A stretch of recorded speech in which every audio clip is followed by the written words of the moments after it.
You know what really grinds my gears? Hi there, young people. Nice day today. How many times do we have to teach you this lesson, old man? I love the young people. Now, don't get me wrong, I love some old folks. Hell, my grandma's my best friend. She drives me absolutely insane sometimes, but I love her to death through and through. Also, she gives me money and eggnog, but that's besides the point. Older folks have so much life experience and wisdom within them. You could learn a thing or two from them.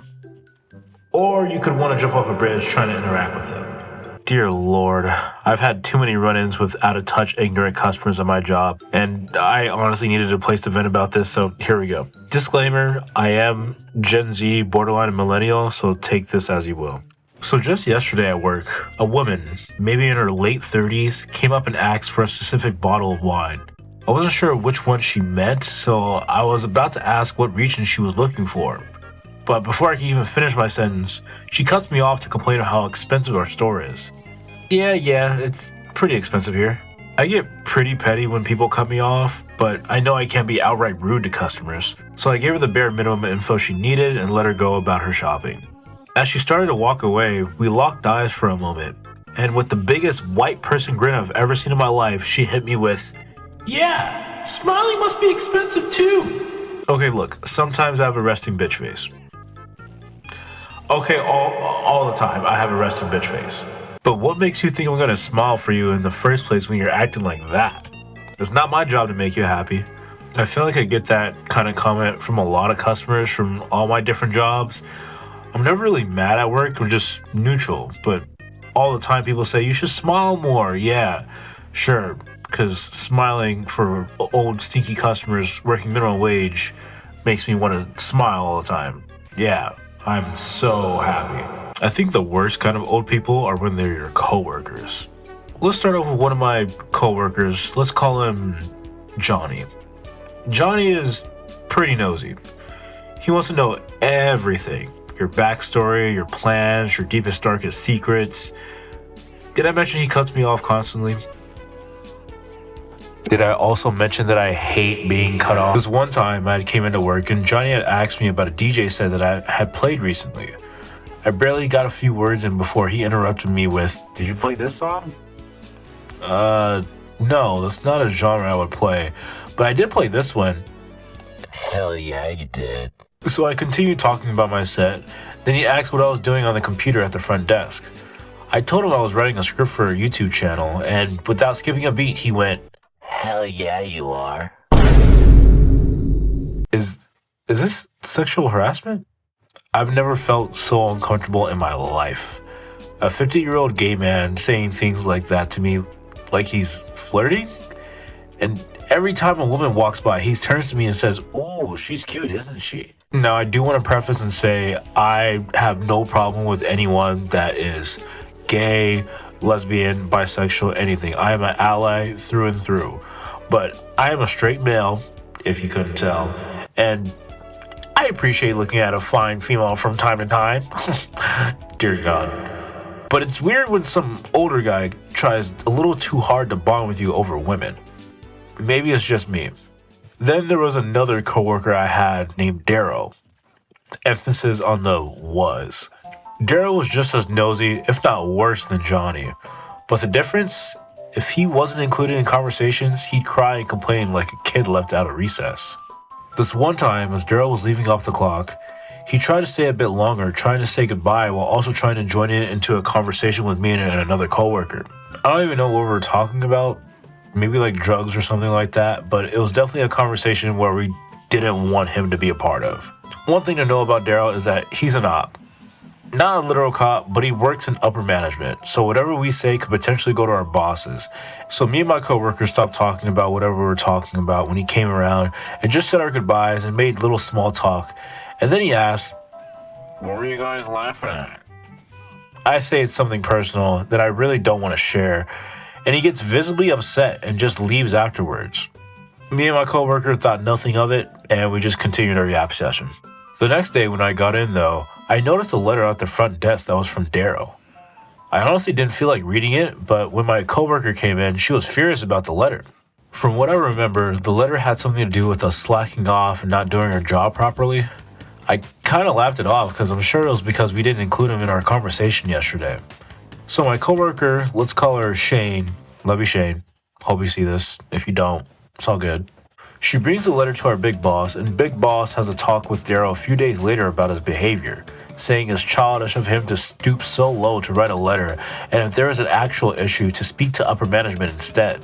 The talk Daryl had with the big boss all happened outside of my store location, and when other coworkers came in from the other location, they told us everything that went down.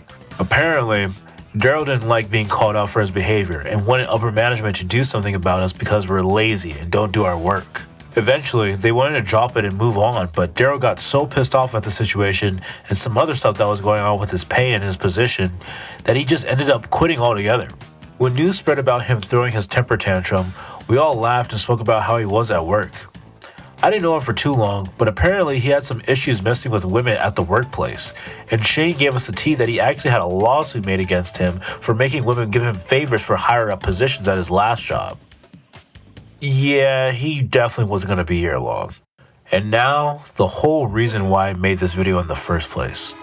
Thinking back on this day, it could have gone a lot worse because this guy got angry from the very start of our interaction with no room to breathe. I thought I was a bit stern with how I speak to customers, but this next guy, it felt like he had his food poisoned and shoes shitted on at the same time. So this dude, let's call him Kevin, comes blazing in on his phone, and I waved to say hi, but I'm met with the back of his head. As he walks up to the entrance gate to enter the shopping floor, I yell to ask if he's been in the store before. While still on the phone, he continues to walk past the plastic gate, holding on for dear life, while looking back at me confused as to why he can't grab his $900 bottle of whiskey for some people who probably tolerate his behavior.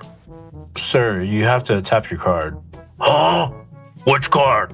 Oh, your credit or debit? Can I use Visa? Yeah, you can use Visa. What about credit? Yeah, that works too. Apple Pay?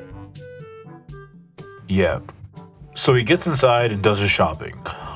I'm already used to this kind of interaction because mostly everyone that walks through this store is either 1, shopping for the very first time here, or 2, blind as fuck. And honestly, the pay is kind of worth it. I just didn't look pretty for all to see, and I honestly forgot about the interaction mostly, and I was just casually browsing on the internet. That was until I felt rage hovering over me. Why did I get charged $79? Oh, yeah, that's just a hold on your account. You'll get that back. That's not a hold! I got charged $79 twice now! Yeah, you'll get that back in an hour, sir. Everyone gets confused by the hold, but it's never on there for that long. I mean, come on now. An hour? I'm supposed to be at the game right now, and I'm dealing with this malarkey? I'm sorry, sir. I tried to tell you about our machine process. Whatever, just let me pay already. Oh, you already paid, sir. You're good to go.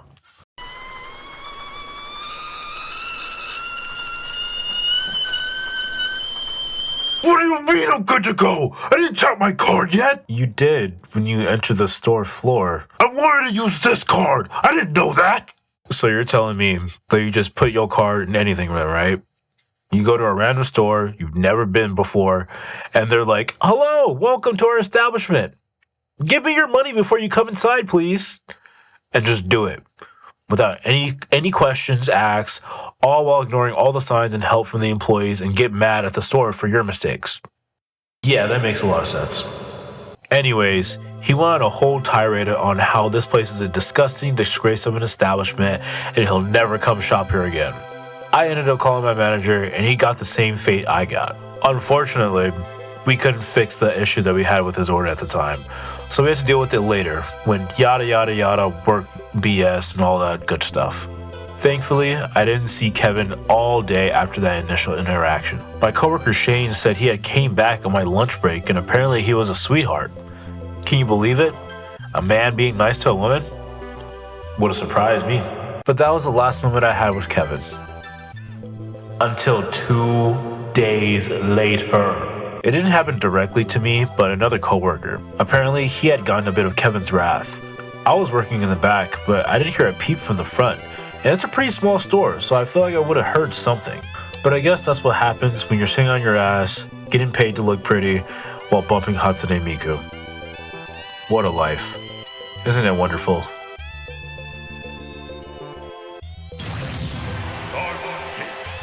Nice try.